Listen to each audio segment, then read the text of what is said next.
What's going on, everybody? Welcome back to the podcast. Welcome in to another episode of the Triple Play Fantasy Football Show, a proud member of the Fantrax Podcast Network and the FantraxHQ.com fam. D. Mendy here. I'm joined as always by Johnny Foosball, John Van Etten. John, one half of Triple Play's movie minutes.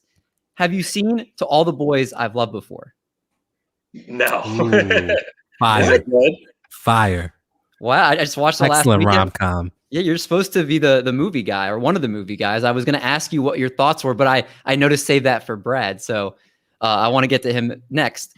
Joining us also, the man that has seen the greatest movie that I've watched in the last week, and that is the Brad Stradamus, a.k.a. Brad Killer. What's going on?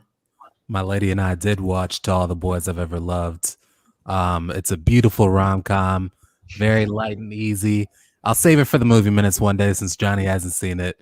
You should definitely watch it. For sure. It's not quite Kissing Booth level, but it is a pretty good movie. I haven't seen that one. Well, I was about to derail this like we did with Adam Rank. We'll save the movie talk. That was all for Adam Rank stuff. But also joining the normal crew, we have a man that knows how to keep score, and it's the Doc, Eric Mendelson. What's going on? What's that in reference to? I thought you were going to bring up that I'm good at knowing random players' faces. No, it's because on Wednesday, your job is to keep score in basketball games. I can't believe I Be told My you that. Maybe. Hold on. I'm sorry to interrupt. Have What? you not seen Always Be My Maybe, Brad? Is that with This is in the movie minutes. Is that with who's in that? Oh my god! All right, Ali Wong. The guy who played Kim Jong-un in that one I did movie. see that. Disable I did see comments. that. All right, yeah, okay. No, Ali Wong. That was a fire movie.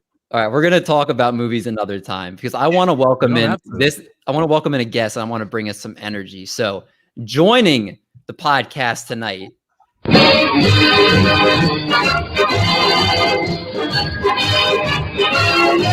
welcome in a man that is an apologist for the interception machine. Part of the football guys, this dude is an NFL and NBA correspondent and writer for Fantasy Pros and co-host of our Friday show with Steffi Smalls. This man stacks his running backs like he stacks his dollar bills. The conductor of the David Montgomery 4 MVP train. Triple Play Fantasy is getting Klugied tonight as we welcome in Dave Kluge. What's going on, man? Oh man, not too much. Thanks a lot for having me on. That I'm having flashbacks right now. I haven't been inside Soldier Field in about 2 years, so hearing that bear down Chicago Bears, it's bringing back sad memories for me. It's a rough day, but honestly, I'm glad that I had this show today because if not, I'd be about 75% of the way through a bottle of bourbon right now. So good thing I had to stay sober for the show. Yeah, You really don't have to. Pay the Bears now. That was went on that? for about 45 seconds, David. The song. We don't have the rights to that. It was also drowning you out. I had to mute it. I was trying to lower I it, can but sing it. I mean, I know the words. I could just sing it front to back for you if that's what you guys want. I Don't should have had you tease do us. that instead. That would have been even better. But Dave, I got to ask before we dive into things here, what does getting Klugied mean? Because it sounds really dirty, and I have no idea what it actually means. So can you explain to us? I wish I could tell you what it means. I don't even know. I don't know if you guys are familiar with the Open Bar podcast. I was on that last week with Mike Me Up and Mike Fiala and who else was on that? Derek Brown and things just got weird. It just started. Hey, so what's your last name? Because everybody thinks it's Kluge. They see Kluge and it's Kluge, whatever it is. Nobody ever gets the name right. Ice Kluge. Somehow, we were on drink 3 or 4 at this point in the show, and somebody asked about the pronunciation, and then we basically spent the last hour just going after my name, and I don't really know what it means, but it's kind of taking a life of its own at this point. Yeah, I mean, I was gonna say it's a pretty. I just think of like a splatting sound, but it could become like a noun or a verb or whatever the case may be. I'm just kind of. It's an interesting saying, so it's kind of catchy too. People always ask how to say my name, and I just say it's like Loogie with a K in front of it. So I think that's why you get that splatting idea when you hear it. that makes a lot of sense. But we're not here just to talk about getting Kluge today, because we have the free agent Fantasia show tonight. And this was originally going to be called the Free Agent Frenzy, but I listened to a podcast today and they already called it that. And I like to be different. So it's the Free Agent Fantasia show. And with the free agent agency periods underway, ton of free agent signings, cuts and moves, all that good stuff. Our analysts today are going to kind of break down the impact of the fantasy relevant players for you because we're not going to be talking IDP guys on this show. We want to keep our audience. So we'll be talking a lot of those guys, offensive side of the ball. After that, we're going to do our question and our game at the end of the show. So we always get that fun stuff planned, and Brad is running all that stuff today for us. So it's going to be a doozy. It's going to be about movies. That's what it's going to be probably. about. No. It'll be about football, I promise. So if you guys are ready to get another episode started, then, man, we are here to do it for you. Let's do it! Yeah. I gotta say, David, when did you decide to start doing that as the segue? I don't know. It just came to me one day. And then Dave's like, what the hell am I getting into right now? It works. I'm ready for it. So this section is normally reserved for news and notes. And with obviously the beat you can hear with the drop. But our main topic today is pretty much news and notes. So I wanted to use this time to do a little bit of house cleaning and housekeeping, if you will. So I just wanted to ask, Dave, have you checked out the new digs yet? The Triple Play Fantasy website. Have you had a chance to see it? I'm embarrassed to say that I have not. I'm sorry, David. Dave, I'm gonna let you slide on this one. It's live, articles, links to all of our podcasts, YouTube videos. We got it all. And while you're there, you might be able to notice we got 5 new faces added to our team. Happy to announce with our first expansion of hirings here. You can follow Ahan, Marty, Christian, Alex, and Kiernan. So they write redraft, dynasty, and team pieces for this squad. And then also part of the expansion, we have the growth of the YouTube channel, where it's not just the sports shows, but if you couldn't already tell by the beginning of this podcast, we have movie minutes on there with the 2 gentlemen that just talk movies all the time. Also, I'm getting ready to break some news. The Masters has been postponed because of the coronavirus. Oh, Very sad news. Brad Schefter. We talk golf too. We talk golf, everything. Brad, can you just give our listeners a 30-second version of what they can expect to hear in movie minutes? Oh my God. No. I'm giving you a chance. To do is click one of our videos and listen to 30 seconds. It's very easy. There you go. And then if you're enjoying the stuff we do, make sure to give us 5 stars. Rating and reviews are always appreciated if you like what we're cooking here. And I know everybody says on their podcast, this is only the beginning.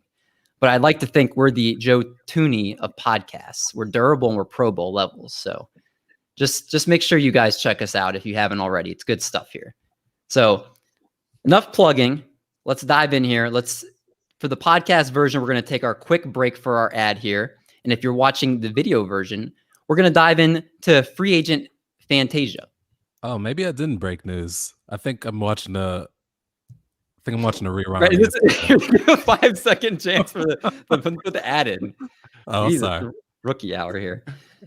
What are you watching where the Masters was? Are you guys going to let the 5 seconds go so I can give our producer a chance to pop go up? ahead. There we go.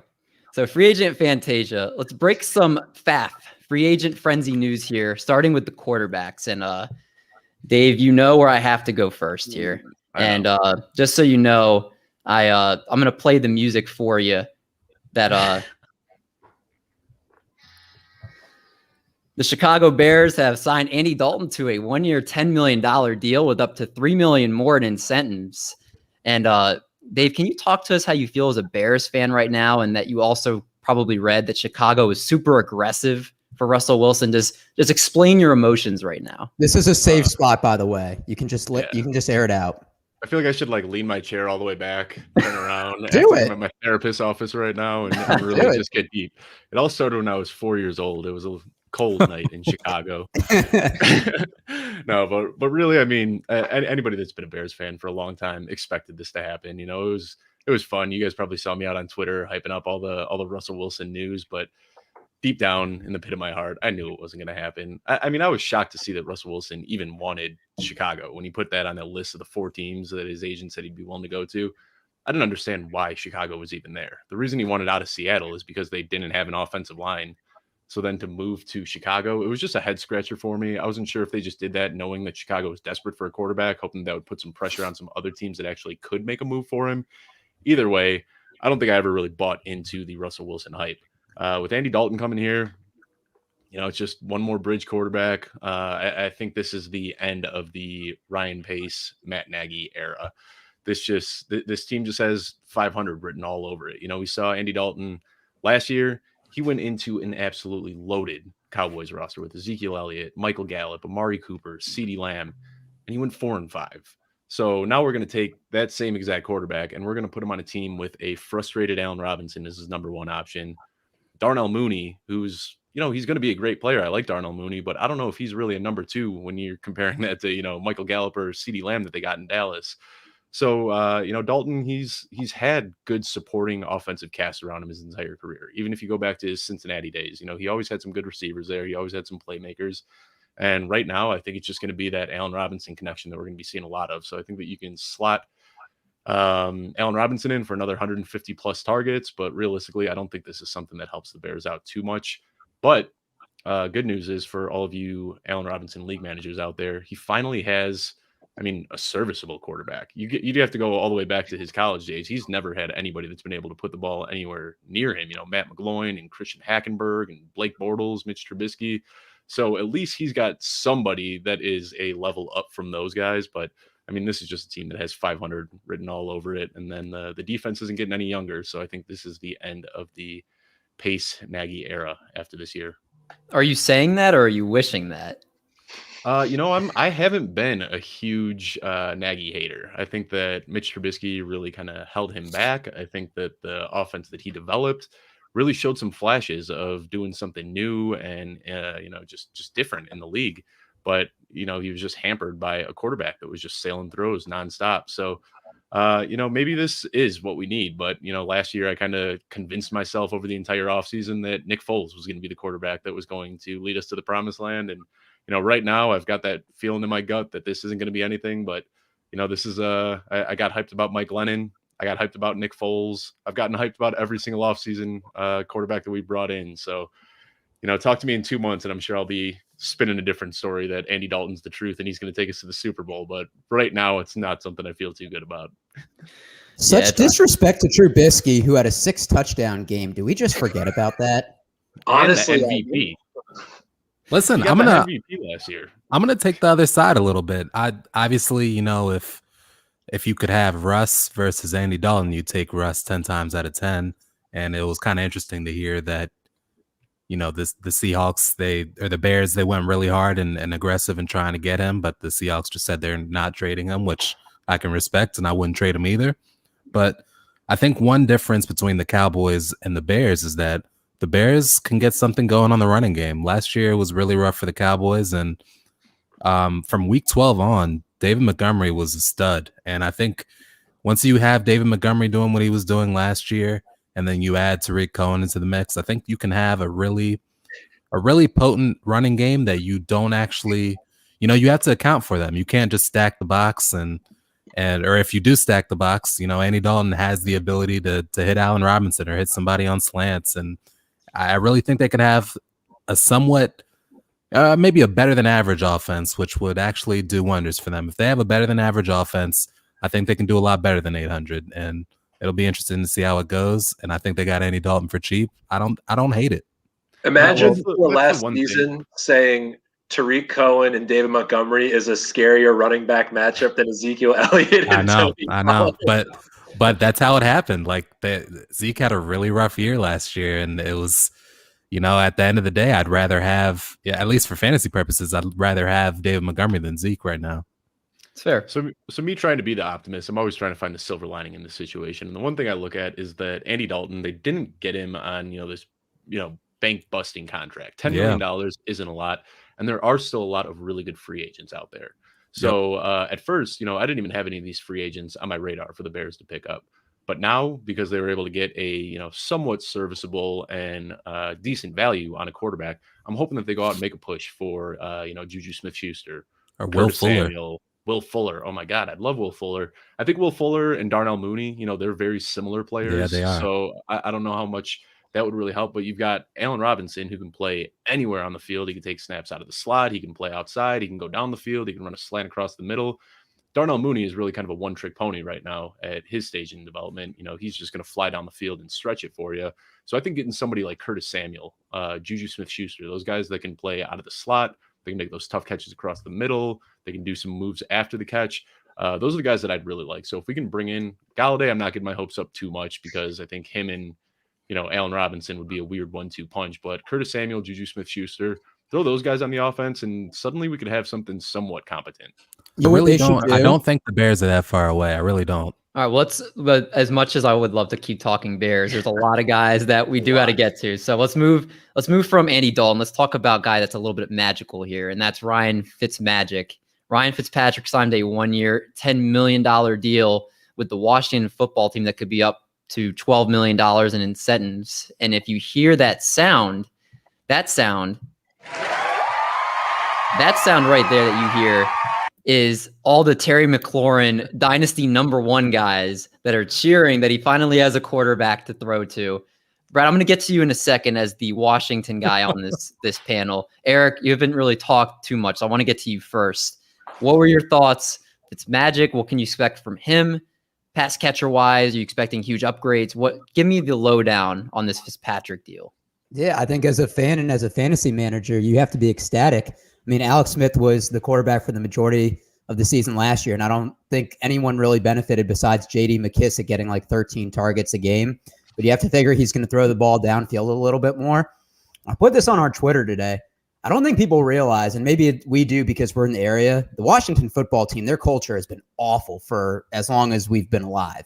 And that article in the Post that came out that kind of highlighted some of the things, I mean, I'm sure we've heard things that have been even worse than that, kind of in the rumbling. So if you have Rivera, you finally have a bridge quarterback that people are going to want to play tough for. Like the Dolphins, they said last year when they benched him for Tua that people wanted Fitzpatrick in. So that's the type of guy that you want your players playing for. So I think it's great for fantasy managers, especially Terry McLaurin. I think it's great if you're a fan of the team like Brad. Yeah, right now I'm seeing most likely a lot of people are picking him as like kind of a low-end QB1 at best. They're kind of putting him in that, not 12. Weeks 1 and 2. Weeks 1 and 2, he's QB1. Oh, yeah, that's true if you go off his trends. But I think people are putting him around like QB 15 or so, like right now with how the roster stands. Maybe they get a few more pass catchers. But people forget he doesn't like throwing to the tight ends. He doesn't like throwing to his backs as much as other quarterbacks. He's a heavy wide receiver guy.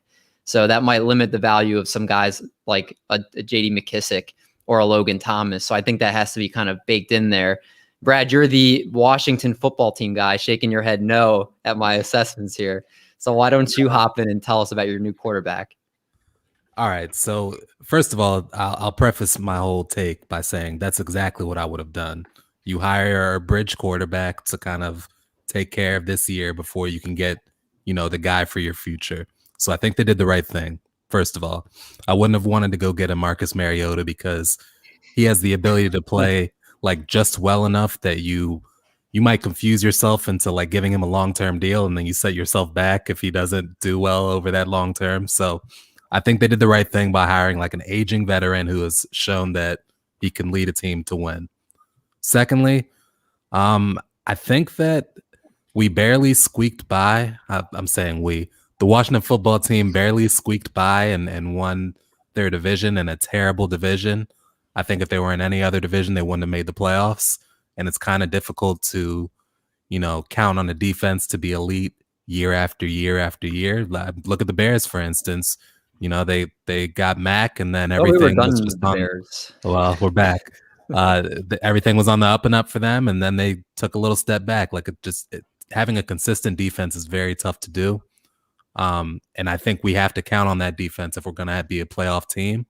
So at the end of the day, I think this move is kind of perfect because it bridges the gap from this year to next year and the year after, because they're not as close to being a championship contender as any of us hope. I think this playoff year was a little bit of a mirage. I like it, like Brad said, only for sort of like a bridge year. But Ryan Fitzpatrick has never made the postseason in his career. So all this talk of a proven winner on the team, a steady hand, is a steady hand who's never made the playoffs. A great beard, though. A guy can only dream. Speaking of Dave having the best beard on this podcast, everybody's all baby faces otherwise. Dave, why don't you give your closing thoughts on Fitzpatrick? We move on to the next guy. Well, there were two teams that I thought Fitzpatrick was a perfect fit for, and we've already talked about both of them, the Bears and Washington. And obviously he ended up going to Washington, And those teams, when you look at it, pre-Andy Dalton, pre-Ryan Fitzpatrick, they have very, very similar setups with, young running back that can get it done in David Montgomery, Antonio Gibson. You got Allen Robinson, and you've got Terry McLaurin, who are both very similar, just guys that are, in their mid-20s and still trending upwards. But I think that what Ryan Fitzpatrick does, I don't think he puts them in a position to win. First of all, Washington's going to have a very, very tough schedule next year now that they won the division. Now they get to play all those first place teams next year. So it's going to be tough for them to finish above 500. But what I think he does is he elevates Terry McLaurin. And that's something that, we can beat that like a dead horse, but it's true. I mean, he turned Devontae Parker into a wide receiver one. I can't even imagine what he's going to do with Terry McLaurin. Yeah, no, I agree. I mean, Terry McLaurin is a beast with bad quarterbacks, and imagine what he's going to be like with the one that can get him the ball, like you referenced with Andy Dalton before. I'm interested to see how high Terry McLaurin is going, not just in Dynasty, but in redraft too. I'm a little worried about him getting shadowed by everybody's number one corner. I think this year he kind of just got, whoever was on that side that he was on, which, was a big boon to him. And he's definitely a great wide receiver, and I really like him. In a perfect world, he's our number 2 receiver. Okay. All right. Well, that's Spicy. That's it. It's spicy. Just other quarterback news we're not going to dive into. Tyrod Taylor signed a 1-year, $12.5 million deal with the Texans. Could be the week 1 starter. See how that plays out. Jacoby Brissett, 1-year deal with Miami. You never know if he'll jump in and get some goal line snaps there. And the Saints signed both their quarterbacks, Taysom Hill and Jameis Winston here. Voidable years is a scam. That is outrageous. 4-year, $140 million extension that entirely voids.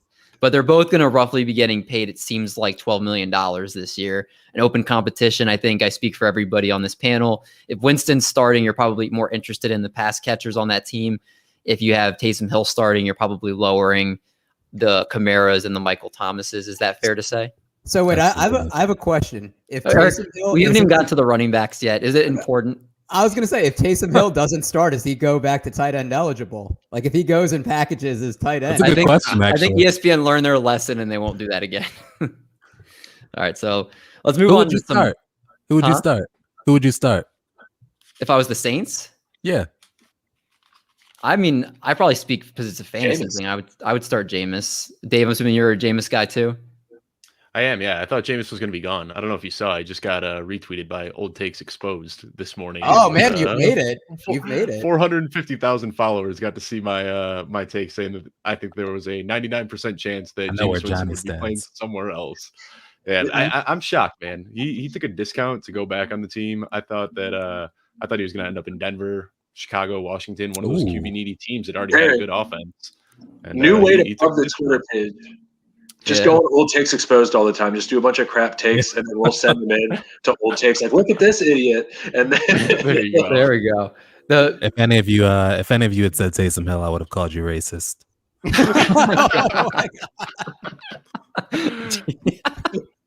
I think it's kind of interesting. Is Jameis Winston becoming the real life Alex Moran right now? Being like, I'll happily take $12 million to probably be a backup again. I like that. That's a good comparison. That's the greatest job in the NFL. Just a backup quarterback. Yeah, ask Chase Daniel. There you go. Yeah, man. Daniel made like $50 million throughout his career. It's incredible. Ask Matt Flynn. Ask Matt Flynn about it too. There you go. Let's move to running backs. Luckily, there's not too many to go through. I want to first touch on Aaron Jones, who signed a 4-year, $48 million deal to stay in Green Bay. He's tied to the 2024 season.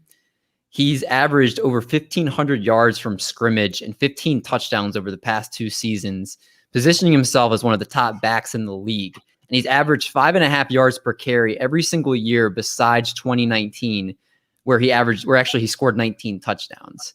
So you have a guy here that last year, second straight 1,000-yard season, averaged a career high 78.4 yards per game. This is a guy, again, kind of on the upswing, at least with his production. My question to you guys, is he a no doubter, first round pick in 2021, regardless of format, Dave? Yeah, I think he is. And I just wrote that in my article on Fantasy Bros regarding Aaron Jones. I said that he moves into that first round tier. He was the RB2 last year. He was the RB5 the year before. You can score from anywhere on the field, and there aren't many players you can say about that. I think the one thing that will be a little cause for concern, and I'm not saying that, you should slide them down in your rankings over this, but over the last few seasons, it's been Aaron Jones and Jamal Williams, who are almost carbon copies of each other. Like they have the AJ same Dillon exact skill time. set. Yeah. And now you've got AJ Dillon in there, who is a very different back from Aaron Jones and from Jamal Williams. So if there's one thing that that AJ Dillon is built for, it's goal line touches. So that's why, preface this by saying Aaron Jones can score anywhere on the field, because he's still going to get a couple of those, 50, 60, 80-yard touchdowns next year. That's just what he does. But when they get close to last year, we saw it. Anytime they were within the 5-yard line, they weren't giving the ball to Aaron Jones. They were force feeding Devontae Adams, because Aaron Jones doesn't have that skill set to be a goal line back. So now with AJ Dillon in there, we might be seeing some weird games where, it'll be AJ Dillon 4 carries for 3 yards and a touchdown. AJ Dillon Jordan Howard stat line. Oh, 6 carries, 8 yards, 3 touchdowns. I have a bit of a hot take, and it's not backed by any statistics. It's just I just feel it in my gut. I think Aaron Jones is going to be kind of the new Todd Gurley. Like as soon as they get paid, you're going to see that production decline. No fault of his own. It's just the backup just does all the things that he does well, just as well, and he's hungry and he's cheap and he's going to be coming in at the goal line, and I just think it's going to be a big problem for Aaron Jones owners that you're going to get a lot of touchdowns vultured by AJ Dillon. John he's 26. I mean, he's 1 year away from that age where we see every running back just hit a wall. Unless your name is Adrian Peterson or Frank Gore, you don't make it past age 27. So he's I'm probably glad he got another paid. year or two left in the tank. He got paid just in time. John, is AJ Dillon a top 5 handcuffed running back? Handcuff? He's a great handcuff. I really wouldn't draft him that early. He could be the 3, he could be the 2. There's too much uncertainty to take him for anything other than a handcuff at this point. Yeah, I think it's kind of interesting because people that take Aaron Jones in the first round are almost certainly going to probably go 2 or 3 rounds above his ADP to make sure that they get him, because I'm envisioning him being the top earned handcuff prize, or maybe one of the top 3 there. Because if anything happens to Aaron Jones and he gets that full workload, he's going to get it's just going to be talked about on every single fantasy program. Everybody was already hyping him up this offseason anyway before Aaron Jones was re-signed. So it'll be interesting to see kind of peeked at the rundown. Another top handcuff, Devontae Booker. These you almost know like where I'm going next. Let's slide right into the Devontae Booker talk here. I want to bring up him, and I want to bring up Carlos Hyde, who both signed 2 years, $6 million deals. Very different type of roles maybe in each team. Devontae Booker seems to be the clear backup for Saquon. Carlos Hyde's going back to play with Urban Meyer. So you don't know if this is to split work with James Robinson. You don't know if it's just going to be a high-value handcuff. So one guy seems like the role is defined, the other one doesn't. Eric, I want to go to you first. What do you picture how this is going to play out with both these backfields? Yeah, I mean, I think if you're Jacksonville, you're not too worried about Carlos Hyde, and I say that now, and it's probably going to backfire, and I'll be on old takes exposed. But I don't think there's any way that Robinson can handle the workload he did last year, so I think it's actually good to keep him fresh and healthy. For Devontae Booker, I think, remember 3 years ago, we were all really hyped up when they got rid of C.J. Anderson. It's like, oh, it's Devontae Booker time. I feel like all New York Giants backups just end up to Wayne Gallman. It's like, oh, they signed Devontae Freeman. Nope, ends up Wayne Gallman's job. So, I'm expecting Wayne Gallman to be the starting running back by week 8, week 9. Well, he's not currently signed right now. They're going to bring him back. They're going to bring him back. I'm telling you, Wayne Gallman will be there week 9, week 10. All right, well, we're going to call you out on it when he signs with the Jets or something. Hey, as long as he's back by the Giants week 9, week 10, I'm safe. Dave, what are your thoughts on these other kind of smaller backfield news that came out? Yeah, there were people that got a little bit nervous about Carlos Hyde because of that Urban Meyer reunion, and I get that. But at the end of the day, James Robinson was so good at what he did last year. I mean, there aren't a lot of running backs in the NFL that can do what he did as far as being a complete back when it comes to running the ball, blocking, catching out of the backfield, making plays in the open field. I mean, he is as complete of a back as there is in the NFL. So I understand that there's that connection, but I think if anything, Carlos Hyde is there more as a mentor role than anything else. He knows Urban Meyer. He's going to help develop James Robinson, but he's 31 years old. We haven't seen Carlos Hyde do that much, really. I mean, he always ends up in these roles because of injuries, but I don't think that Carlos Hyde is any threat to James Robinson. I think that Carlos Hyde signing there is one of the best case scenarios. You knew that they were going to add some depth. I'd rather it be, Carlos Hyde than somebody that would actually be a real threat at his job. I don't know, man. I'm still I'm a bit of a James Robinson truther. I think anybody in that you're Jags not. offense. What? You talked about Divino Zigbo taking his job. A truther in the way that I think he's that's not. That's what truther actually means. It's like exactly. It's anti. But Dave, this was on a podcast late last year. He was saying sell James Robinson. Obviously, the schedule was very tough, but he was like Divino Zigbo is going to come and take like 30% of the carries. He still might. Hey, I was a proponent for selling James Robinson too, but as the season went on, he just got. I traded James Robinson for Joe Mixon after week 4. The thing about the Jaguars running back one is that they're just going to get all the workload. Like we saw Leonard Fournette. Leonard Fournette was excellent. Does that mean that he, is some elite running back? Not necessarily.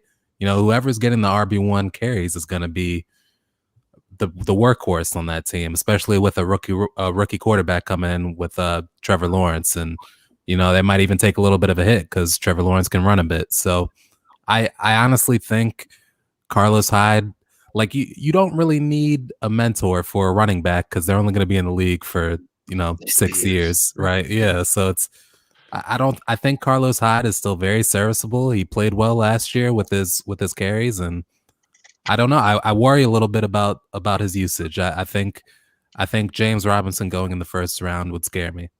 That's well said. It's crazy. Carlos Hyde is 2 years removed from the quietest 1,000-yard season ever. Yeah. It's very true. Let's move to, I think this is kind of the more interesting part of free agency, the wide receivers and tight ends, because there's been a lot of movement on both fronts. And let's start in New England here with 2 wide receivers brought in. Kendrick Bourne of Eric's beloved 49ers, 3-year, $22.5 million. It's a lot to pay for Kendrick Bourne. Oh, yeah. And Nelson Aguilar, 2 years, $26 million of Foosball's Raiders. How do you feel about these deals, and how do you feel about these guys? I'm assuming you're not drafting Bourne outside the deepest of leagues, but you got Nelson Aguilar, 48 grabs for 896 yards and 8 touchdowns in his breakout 2020. Johnny, I want to go to you first. You're the Nelson Aguilar guy on this show, having been with your team. Can you tell us if it's going to be something we should expect good stuff with the Patriots here? Yeah, I mean, from a purely football perspective, maybe it seemed like a little bit of money, but it doesn't seem like that's an issue in New England right now at all. So why not overpay? I love Aguilar a lot. He had a couple drops here and there, but he was insanely clutch at times, and he was making big catches and long catches too. He was making those big 70-yard exciting plays. He was almost, obviously not to the extent that a Tyreek Hill is, but he had that ability to big play ability. All it takes is 1 60-yard touchdown to turn the day. Did you compliment Tyreek Hill? No, I just said Nelson Aguilar is not in his realm. He's not really. That's a compliment. You complimented Tyreek Hill in that he doesn't have abuse problems. Dave, he doesn't like throwing any of my Chiefs compliments. So I was very shocked. I had to just make sure he was okay. Dave, what were your thoughts on these Patriots wide receivers that were brought in? I don't know. I'm still kind of trying to process it. There's so many good wide receivers available. I don't understand why Bill Belichick is reaching at the bottom of the barrel and then paying these guys top dollar. I mean, paying $48 million for Kendrick Bourne and Nelson Aguilar. But Bill Belichick has shown it throughout his entire time in Patriots. There are so many times where he makes these moves and people doubt him, and then he turns it around and ends up, working out for him. So this could be one of those situations, but looking at it on the surface right now, I'm scratching my head a little bit and wondering what he's doing there. Yeah, I think I read that they've spent the second most amount of money in the beginning of the free agency period since it existed already. I think the $140 million in commitments so far. So I'll tell you what, those 2 tight end sets are back, man. Well, we're gonna get to that. Don't tease them yet. You're teasing them. It's just 1 year off. Let's Doc, give us a little Kendrick Bourne background before we move to our next wide receiver. So Kendrick Bourne's the type of receiver that he'll make like a contested catch over 2 people, and you'll be like, how does he do that? And then he drops a wide open slant. His drop percentage was around 8% last year, and I don't think the 49ers were going to bring him back. They have Debo, they have Brandon Ayuk. They have George Kittle. They throw the running backs a lot. They've been using 2 tight end sets themselves with Ross Dwelly. And I mean, John Lynch just made another bad move signing Kyle Juszczyk to a 5-year, $27.5 million extension. So at least he can't make multiple bad moves yet. You love your GM. Oh gosh, he is. You know what? I gotta admit, I was so bullish on him to begin when he fleeced Ryan Pace for a 3rd-round pick for them to move up one spot for Trubisky. I was an eggplant emoji. He got back and got Reuben Foster. I said, we're in good hands. He is awful. Eric, I was going to say that the Bay Area needs to fire their GMs, but then I remember the Raiders are in Vegas still. Yeah. There you go. Let's talk about a wide receiver that might be more interesting. Let's talk about Corey Davis. 3-year, $37.5 million, $27 million guaranteed with the New York Jets. The former 5th overall pick overcame a disappointing rookie season and put together a solid 3-year stretch with the Titans, and including his career year in 2020, where he had 65 catches for 984 yards and 5 touchdowns. Kind of played second fiddle, third fiddle, I guess sometimes to Johnny Smith, depending on how you looked at it. But he did have 3 touchdowns in 6 career playoff games with the Titans. The potential is there. Dave, I'll go to you first. What were your thoughts when he went to the Jets? Obviously, they have Denzel Mims. They have Jamison Crowder already there. Is this someone you're going to get excited about and want to draft? No, I'm not getting excited about anybody on the Jets at all. I'm sorry, but there's nobody on the Jets that can excite me. I mean, Chris Herndon? It's his breakout season. Yeah. So was how many years have we been waiting for Chris Herndon to break out now?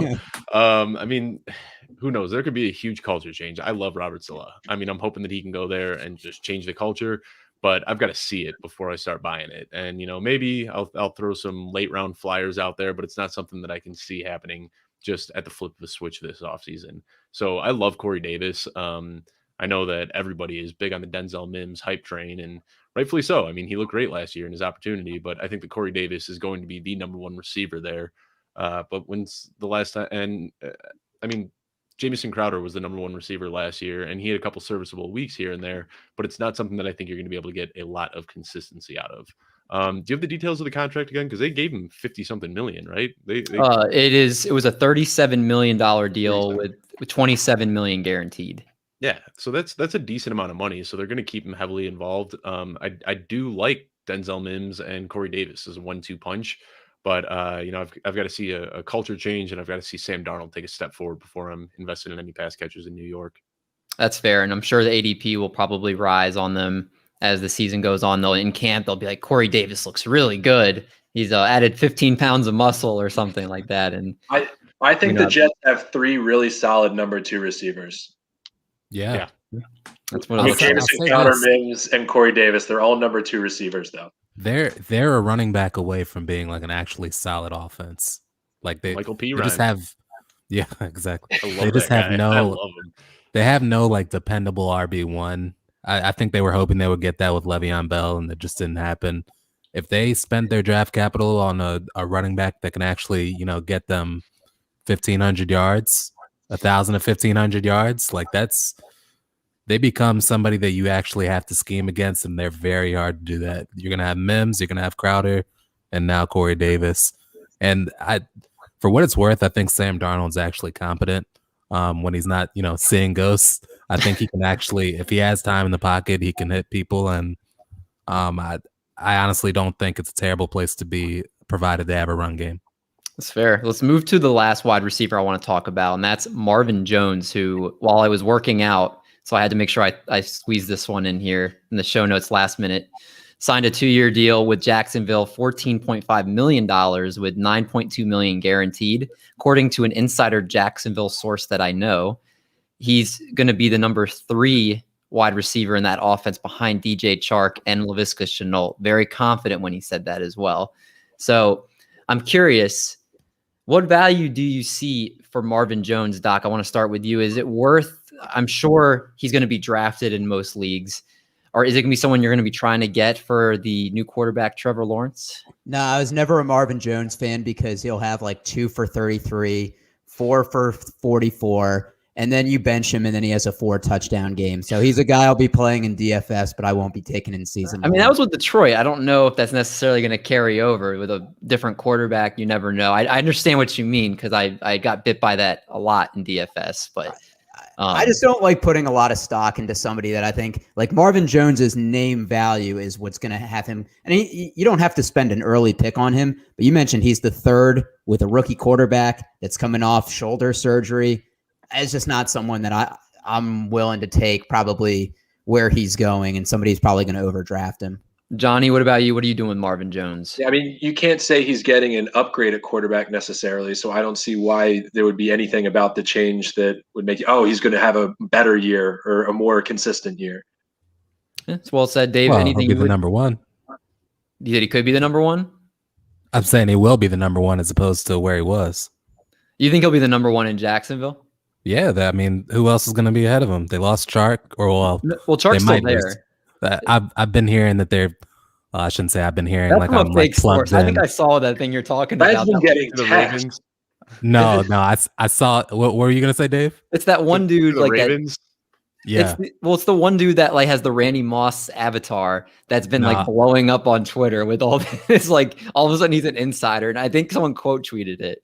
I don't think it's like been any talks from what I've heard, but whether Chark is there or not, I think he's the number one receiver. To be honest. Well, I actually haven't heard somebody that confident in it. I mean, it's interesting. I've kind of looked at how Trevor Lawrence distributed his targets at Clemson because some guys like the slot more. Some guys are an X wide receiver guy. So I'm kind of interested. I have to look more into how he distributed. I think that will probably play a role too. Dave, what are your thoughts on it? I did a dive on Marvin Jones the other day when I was looking at all the free agents, and he's missed a lot of games, obviously, throughout his career in Detroit. But what blew my mind, 5 seasons in Detroit, and his per 16 game average was 996 yards. So he's missed some time, but I mean, he's basically putting up 1,000-yard seasons every single year, and he's never been the number one option. Yep. That being said, he goes to a team that has some really, really talented pass catchers. I thought yesterday when they signed Philip Dorsett, I thought that was it. I thought they were done. They wanted to get that veteran in there. So bringing Marvin Jones in, it's going to help these younger guys develop. But the trio that they had of Colin Johnson, Laviska Shenault, and DJ Chark, I loved all three of those guys. And they're young. They're 22, 23, and 24 years old. So I thought Philip Dorsett was that veteran leadership that they needed in the locker room. So them going out and bringing in Marvin Jones, that just gives them a little bit more leadership. But I think what that does is really, really caps the ceiling for my boy Colin Johnson. I wanted Colin Johnson to have a huge season, and I think it's going to take him another couple of years to break out now with Marvin Jones ahead of him. I know your fantasy drafts are just hell, like middle rounds. You have so much love for these like secondary wide receivers. You're giving Mooney love. You're giving Philip Dorsett love. You're giving no love for Philip Dorsett. I like the veteran leadership that he brings, but man, Colin Johnson, have you seen that dude? Yeah, he looks like a power forward out there playing football. What is numbers aren't coming together yet, though. Is Chris Conley a free agent, or is Chris Conley still there? Chris Conley and D.D. Westbrook are both gone. Okay. Oh yeah, where's D.D. Westbrook heading? Probably he's going golfing. He's going to the trash. That's where he's going. You tell us. Is it? I'm hearing the Ravens. Is it crazy to say? Is it crazy to say that Marvin Jones is the NFC version of Sammy Watkins, where he has like a really big game? No. I give him a little more credit than that. Or is David somehow taking offense to Sammy Watkins, who's been on the Chiefs? He doesn't play. Like Sammy Watkins has never played. Like he doesn't play. Like Marvin Jones is at least out there for like 10 or 11 games. Sammy Watkins misses at least 8 games a year. Sammy Watkins comes up with Sammy Watkins tweets last week. I'm hoping that I don't know where he's gonna end up, but man, I'm ready. That dude was so much fun to watch in Buffalo. I hope he can get it going again. And I mean, I have a space in my heart for him for what he did to Richard Sherman in the Super Bowl. But Shut up. But I mean, yeah, I'm not interested in Watkins at this point. Let's move to the last position. Let's talk about tight ends. Let's just touch on Gronk real quick. Resigns a 1-year, $8 million deal worth up to 10 with Tampa. They're running it back. They're copying the Chiefs. Should we expect anything different in 2021 that we saw in 2020? Yeah, 45. copying What are you talking about? Copying the The Chiefs. Kansas City Chiefs were the first team to ever try to attempt a repeat. No, they were the one that made run it back a thing. They were the one that made the hashtag run it back a thing. The only team that You have ever a tried it. syndrome, Dave. Oh my gosh, are you saying the I must have Chiefs? missed the news. Did they give Tom Brady $500 million too? I know, right? David, are you What saying years? that the Chiefs are the I didn't first say they were the team- first to try to go back to back, but they No, were no, the no. one. But to say, run it back.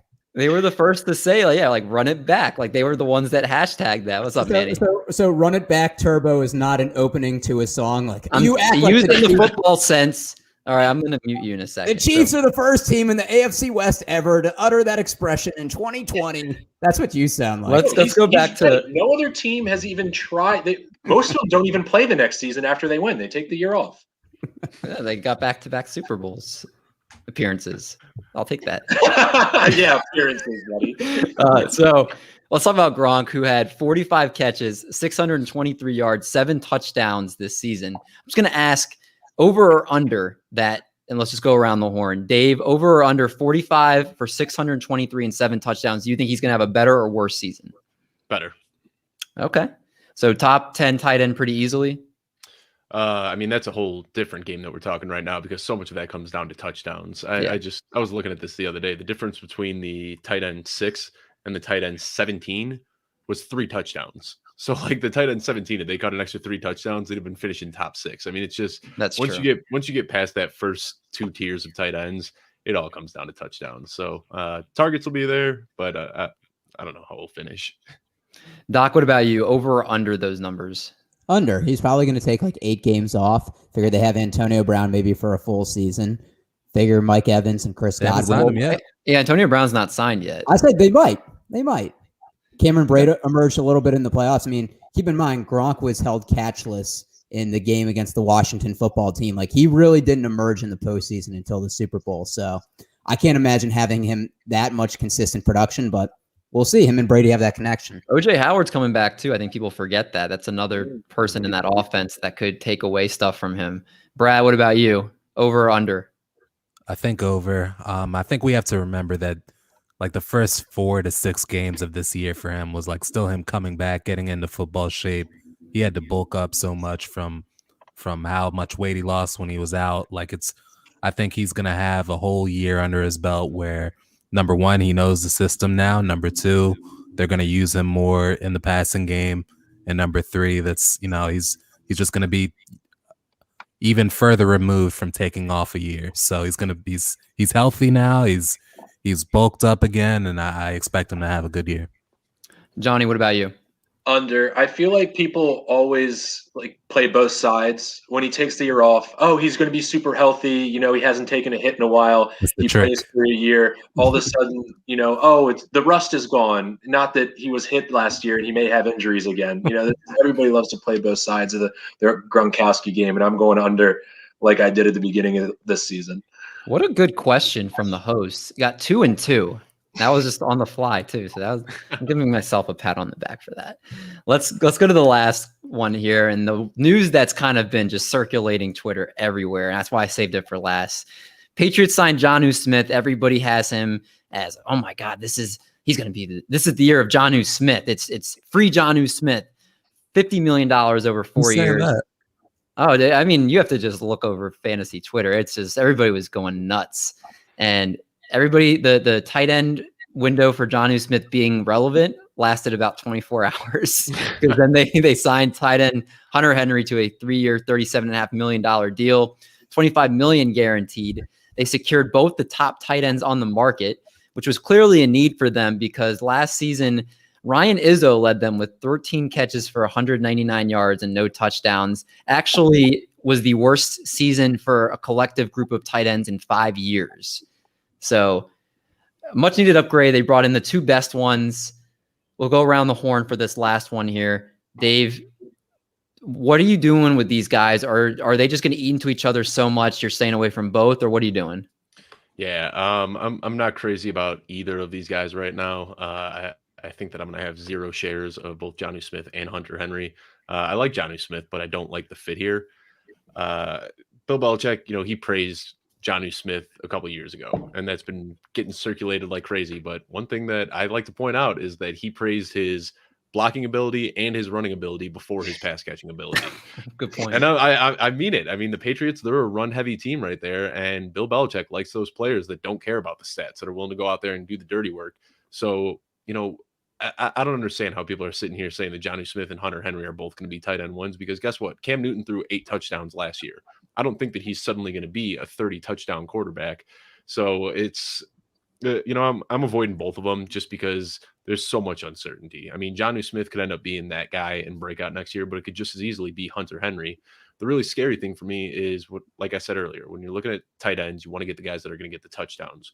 Right now, when they get in the red zone, they have 5 guys that make for good red zone opportunities. You've got Cam Newton, who could run it in. You got Damian Harris, who could run it in. You've got Kendrick Bourne, who's a dog in the end zone. And then you've got Hunter Henry and Jonnu Smith.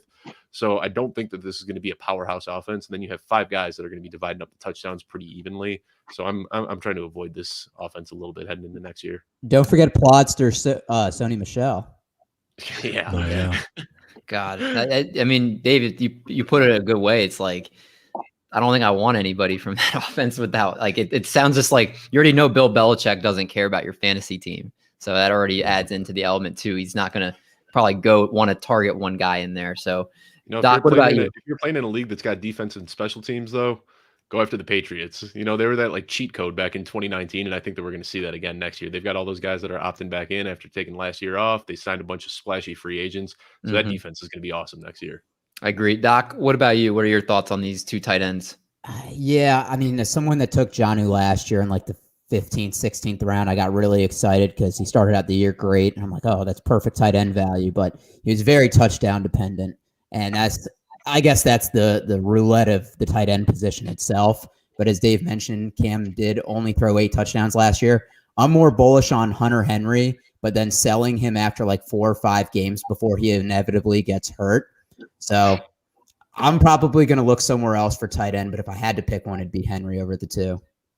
And, it's always that option if the Patriots, I think they have the 15th pick in the draft, if they go and they trade up and get one of the top quarterbacks and it's somebody they're like, okay, this is not saying they're going to be Justin Herbert, but someone that's a really good thrower that you think. I'm hearing Trey Lance under the tutelage of Cam Newton. Last Bears reference, wouldn't it be funny if the Patriots took Kyle Pitts? Like the Bears had like Jimmy Graham, who they gave a no trade clause to, and Adam Shaheen. And then the pick right before the prop bet for Cole Kmet, you're like, okay, the Bears already have 2 tight ends, and they go with a 3rd. So It's kind of absurd to me how high Kyle Pitts is going right now in mock drafts. Like, he's going to probably be a top 6 or 7 pick. I think that's wild to me. Like, when's the last time a tight end went that high? TJ Hawkinson. Eric Ebron, I think, was like the 9th pick or something too. We just looked at this show that I was at yesterday. The last time a tight end's gone in the top 10, I can't even. It was Kellen Winslow. Ooh, which is another mistake. Senior, not even junior. It is scary. I mean, but I feel like he's the most wide receiver tight end probably people have seen in a long time. But that's not like a good thing. Like Evan Ingram, for instance. Like if you're not fast enough to be a wide receiver, but you're faster than linebacker, like it just doesn't ever work out as like this scary matchup that nobody can stop. Like you're just kind of like you're never worth the top 10 pick. Yeah. Mm-hmm. John, why don't you put a bow on this and we can move on? What are your thoughts? You guys said it. You don't trust Patriot running backs at all because they're too inconsistent and split between them. So you translate that to the most inconsistent position in fantasy sports, and it just doesn't sound great. Well said. I completely agree. There's going to obviously be a ton of more stuff coming out, so we'll have to keep an eye on it. But for now, those are the big offensive news. So make sure you act accordingly as you get prepared for your drafts. I know some people like to do theirs early. Other people are just mocking, seeing how their team looks. So take the advice and use it as you will. With that being said, let's move to our question of the week. With Dave here, we had to get a little sexified here. Well, don't worry, I'll cut that, guys. Yeah, I don't know what's happening right there. It's better than the other sound you do. Don't bring that up. Let's keep this PG. Yeah, I have like 40 sounds on there. So you know which one I'm talking about. I do. All so right, Brad, what's our question this week? My question of the week. You're the best agent in the world, and you can take your pick of any non-QB in the league. Who are you picking? Now let's start with the guest first. Dave, who are you picking? So you're just saying, like, I'm building a team with any non-quarterback? No, you're going to be their agent. You get a piece of all. You get a piece of all their money, all their future money, endorsements, everything. Any non-QB, who are you picking? All right. You got to take age into consideration a little bit too. You know, I immediately Yeah, jumped to Aaron absolutely. Donald, but he's locked up for a few years, so he might not Uh-huh. get that second big contract. Oh man, We can come back to you if you you're want not to gonna think like about it. this, but I think Terry McLaurin. You know, that guy. He's only got 1 year left on his deal, and I think he's gonna get paid next year. So I'd be all over Terry McLaurin. I like that. Just because I'm a huge fan of him. You know, the advanced statistics, all that stuff. Absolutely loves him. So I wouldn't mind taking Terry McLaurin when he becomes a free agent. I think he's going to go out and get himself $100 million contract. I like that pick. Doc, what about you? I was going to make a joke and say Richard Sherman because he represents himself. But I would say Juju Smith-Schuster because I want to get paid. I want to get paid right now. Juju Smith is currently a free agent. That was going to be my pick. You don't have to wait next year for Terry McLaurin. But also, you think about you get some of that dope TikTok money. Yeah, exactly. Yeah, we're getting that TikTok. We're getting that TikTok money. We're getting endorsements. And TikTok money. Get him yeah. Represent TikTok. A nice smile. Hey, we're bringing back the Juju's candies or the Juju bees. We're getting his face on them. We're endorsing. He's like 20. How old is he? Can he buy alcohol yet? Can he buy alcohol yet? Well, if we're talking endorsements and advertisers and all that, we are, man. You had to factor that in. Terry McLaurin is kind of a silent guy. I don't feel like he's a face for that type of stuff. Give me Cole Kmet then. Good looking young dude. And then I got this idea. He's going to start a personal training program. It's going to be called Committed to Excellence. Oh, there we go. We're getting adventurous. I like that. Yeah, we're franchising, we're merchandising. Maybe we'll cut that out. I don't think you want anybody taking that from you. Brad, who are you going with? I'm with Doc. I'm going Juju. I think he's so young. He's going to have multiple contracts. You want a wide receiver. They're very out there. They're getting their face on camera, on the screen. He's doing all the TikTok dances. He's very locked into the internet space, which will get you those endorsements and, Twitch money and all sorts of stuff like that. So I think he's my pick. What about you, Johnny? If we're going just by, length of how much career they have left, I'm going Frank Gore. He's got, 25 years left. That's a good point. Let's take $1 million a year. He doesn't do commercials, bro. It'd be like the Bobby Bonilla deal. Like, I'll just keep getting paid because Frank Gore will still get, 200 carries with somebody. I love it. See, I'm a guy that's patient, so I'll just hitch my wagon to Justin Jefferson when he gets the highest amount ever for a wide receiver. That's a good pick. Whenever he gets in 3 years, when he gets the hugest contract for a wide receiver in history or whatever, then I'll reap the benefits then. All right. My other answer, Tyrod Taylor, because I'm going to sue all the doctors from the Chargers and make bank off that. Oh, that's a good spot for him, by the way. I like that he went there. He's going to get started again. I like that too. Brad's QB 12 next year. I was just about to say he's going to be in my top 12. Oh my God! Well, that was actually a pretty good question, Brad. We had been in a little bit of a lull the last few weeks, so way to bring us out of that question lull. And let's go to the last segment. That's our game of the week. Cut it short so we don't get copyrighted. Brad, why don't you tell us what we're playing? All right. So I'm going to name a team, and you're going to tell me their highest paid non-quarterback. You get 1 point for the player and an extra point if you can guess their annual cap hit. How many are we doing? We'll play it by ear. I'll say like 5 if it goes too long. Do we say our name or the player when we want to give the answer? I'm gonna go around to each of you. I'm gonna keep the same order. It'll be Dave, John, Dave, then There's Doc. 2 Daves. You gotta clarify. Dave, the host. Okay. You're first. Then John, then Dave, then Doc. Okay. So who should I start with? I'll do the Bears. So we're gonna do 2021 non-QB. Guess their cap hit and who it is. It sucks. I have to go before Dave Kluge because I could just hitch my wagon to his answer. Yeah. Sorry. This is also according to Spotrac. Okay. I should give them credit. That extra time just gave me the answer. I'm pretty sure it's Khalil Mack, and it's probably like I'm gonna say it's the cap hit. I'll say 23 million. Johnny? I'll go Khalil Mack as well for 19 million. Dave? Yeah, I think it's Khalil Mack for sure, and I'm right around David's answer, but I think it's 24 million. Doc? Khalil Mack, 21.5 million. You're all wrong. It's actually Kyle Fuller. 20 What? million cap hit.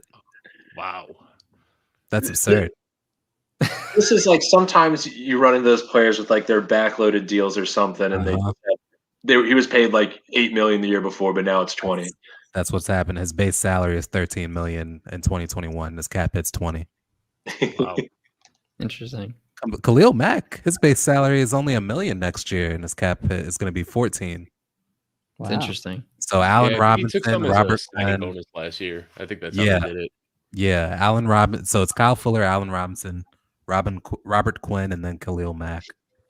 Interesting. All right. Let's go to the next one. You're all at 0. I'm going to go to the Washington football team. Dave, you're up first. I'm gonna go with this one's not as easy to predict here. I want it to be something shocking, like someone who's not on the team anymore. That's I'm where gonna- I was going. Albert Hainsworth. I mean, maybe. I don't think won't do Alex that. Smith. They're all on the team. Okay, I was gonna say Alex Smith. I thought might still be on their cap, but I guess not. I'll go Ryan Fitzpatrick with the $10 million. He said non-QBs, David. Oh, that's right, duh. No, he gets an extra. That's the wrong answer anyway. Yeah. Well, I figured, yeah, with no QBs, I forgot. Do I get another chance? No. Yeah, go ahead. Go ahead. You get another chance, Dave.